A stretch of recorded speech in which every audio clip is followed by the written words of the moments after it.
拥有顶级智力的格斗高手，对上拥有做任务就能变强系统的男人，究竟谁能更胜一筹呢？丹尼尔要秀给赵允看看，没有任务也可以打赢的对决。另一边，北高排名4的徐志远也收到了丹尼尔叛变的消息。据传话小弟所说，张俊大人已经被丹尼尔打败了，现在丹尼尔正在跟赵允大人对峙中。徐志远顿时感觉事情变得有趣了起来。这时出现一人告诉他一件更有趣的事情，背叛的人不只是丹尼尔，还有我景一镇呢。徐志远疑惑，你不是被丹尼尔处理掉了吗？关于这件事，景一镇有话要说，赵允在盯着我们所有人，如果就这样跟着赵允，我们全都会有危险。原来之前丹尼尔在跟景一镇战斗，故意关灯，就是为了让景一镇能逃跑。丹尼尔小声对景一镇说，如果就这样跟着赵允，我们全都会死，你必须要相信这个事实，之后记得去说服其他干部背叛赵允。但徐志远显然不可能相信一个叛徒的话。景一镇问他，真的不觉得赵允奇怪吗？那家伙的种种行为都很诡异，现在的江北高正在变得越来越奇怪。没等景一镇说完，徐志远便出手了。他当然不会相信眼前的叛徒，不会怀疑强大的赵允大人。不过景一镇要是能让他觉得有趣，倒也能考虑看看。那么景一镇明白了，他要让徐志远好好感受一下多巴胺。另一处战场的赵允还假装听不懂任务是什么东西，但丹尼尔已经听金秀贤说了完成任务就能获得奖品的事情。如此一来，赵允问丹尼尔相信吗？你真的相信金秀贤能打赢我吗？赵允冷冷道，你错了丹尼尔，金秀贤赢不了我，现在还不晚，一次的背叛我可以容忍，回到江北高吧，我的计划需要你。然而丹尼尔的回答很干脆，我不要。那么二人从现在开始就彻底决裂了。令赵允惊讶的是，丹尼尔竟然又避开了自己的攻击，他继续使用截拳道攻击，然后是泰拳，可丹尼尔都一一躲开了，这实在是不合乎常理。丹尼尔冷冷道，跟着你的期间，我已经把你的招数都背起来了。赵允的第一个攻击是拳击，再来是跆拳道或是截拳道。赵允是因机遇才获得了格斗技术，这就意味着他有一个致命的缺陷，那就是经验不足。丹尼尔已经凭借卓越的大脑看穿了赵允，但他明白只是这样还不够，只靠这些还是打不赢赵允。虽然赵允格斗经验比较少，但他本身的能力值太高了。丹尼尔明白能打赢的方法就只有一个，他的双手再次开始转动，被打破重心的赵允再次腾空而起。而丹尼尔唯一能赢的办法就是利用赵允自己的力量。眼看丹尼尔的攻击就要落下，赵允伸出手抵在他的腹部。要知道赵允可以发动与神器接近的力量，打出超强伤害。现在一切都该结束了，赵允明白他绝对扛不住这一击。丹尼尔似乎也傻眼了，随后他却笑了出来，因为他是故意露出破绽的。丹尼尔的超越技能可以将对方攻击无效化后以2倍伤害反击，缺点是3天才能用一次。丹尼尔的双手再次开始转动，他早就把赵允的这招也背下来了。这场战斗是他赢了，就算是赵允也扛不住强于自己2倍的攻击。下一秒，丹尼尔真的傻眼了，因为赵允还有受到对方攻击时无条件撑住一次的卡牌。他夸赞丹尼尔的计划很完美，但只是这样还不行。丹尼尔没有把赵允的战略背起来，因为他从来没有用过战略。赵允再次使用神器发动技能，这一次丹尼尔已经没办法应对了，战斗似乎就这样结束了。赵允开始对丹尼尔使用吸星大法，丹尼尔没想到自己终究还是输了。最后时刻，他的脑海中出现了2个人。丹尼尔向姜世灿与程一天道歉。不久前，金秀贤在雾中得知了一个惊人的消息，丹尼尔说出姜世灿早就知道自己会变成那样，那家伙的直觉一直以来都很准。在那天到来前，姜世灿拜托了丹尼尔一件事，那时他就对丹尼尔说自己不久后可能会出事。虽然丹尼尔完全不知道他突然在说什么，但姜世灿已经有预感了。他告诉丹尼尔，如果自己出事，就先怀疑赵允。这解释起来很复杂，姜世灿明白自己说了，丹尼尔也不会相信。最后他拜托丹尼尔答应自己一件事，如果我出事的话，程一天就拜托你了，是你的话就可以好好守护一天吧。而就在丹尼尔说完那番话的不久后，足够强大的赵允果然就开始动手了。他对姜世灿使用了吸星大法，直到姜世灿的生命力所剩无几后，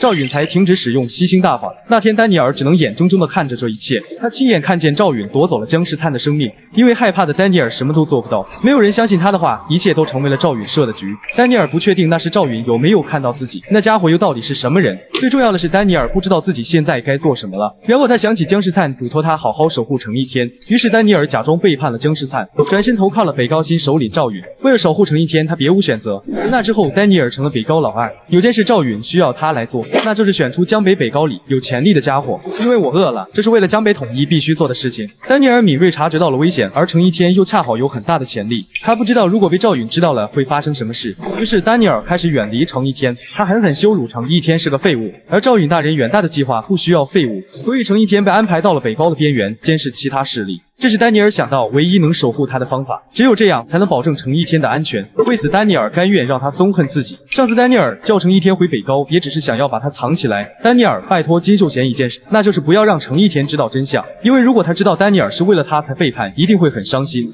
丹尼尔不想让那家伙难过，金秀贤忍不住问他为程一天做到这程度的理由是什么。实际上，姜世灿在让丹尼尔守护好程一天后，丹尼尔也问出了跟金秀贤一样的问题。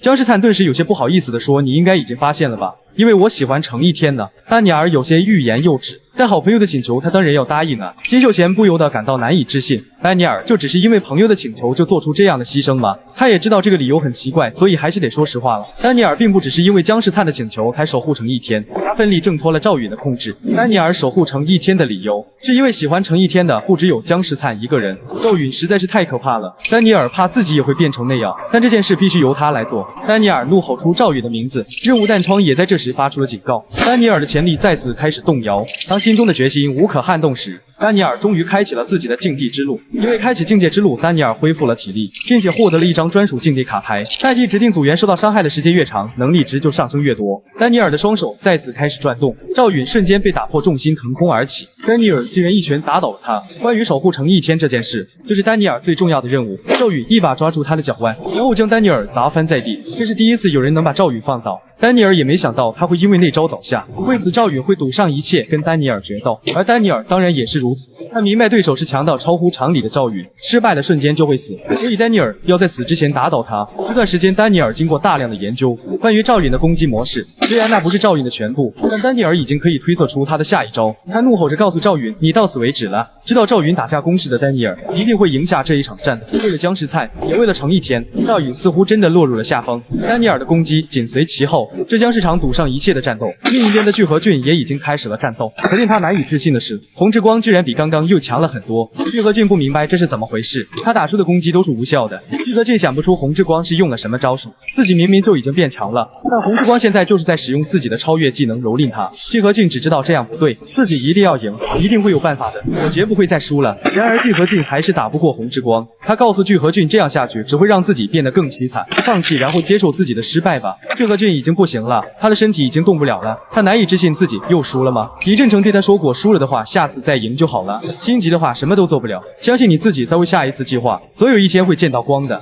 这是李振成的老师对他说的话，机会还有很多，不要执着于眼前的结果。李振成说的确实没错，只要下一次再赢就好。韩在和出现拦下了红之光的攻击，他嘲讽聚合俊现在的样子真难看了。张硕也同时出现抱住了红之光，他问聚合俊这就要放弃了吗？居然想要下次再赢吗？这可不像是你呀，聚合俊。聚合俊不明白这是什么意思，对你们来说我是什么人啊？韩在和跟江硕的回答是总是打赢的人，江北西高的老大，独自对付我们所有人的霸王。那是李振成对聚合俊说完那番话后，聚合俊却向他道歉，虽然很感谢李振成，但他说的那条路不适合聚合俊，聚合俊只想赢也一定要赢，这才是真正的聚合俊。李振成不由得笑了起来，他感觉聚合俊真是从根本上就不一样的家伙啊。韩在和跟江石加起来也不是红之光的对手，可任务禅窗却突然发出警告，聚合俊命令红之光过来给自己点火吧，他的潜力再次开始动摇。红之光奇怪在这个情况下还抽烟，你是真的疯了吗？聚合俊。红之光再次一拳打在他的下巴上，然而聚合俊却问他是没听到吗？我让你过来给我点火。聚合俊也开启了自己的境地之路。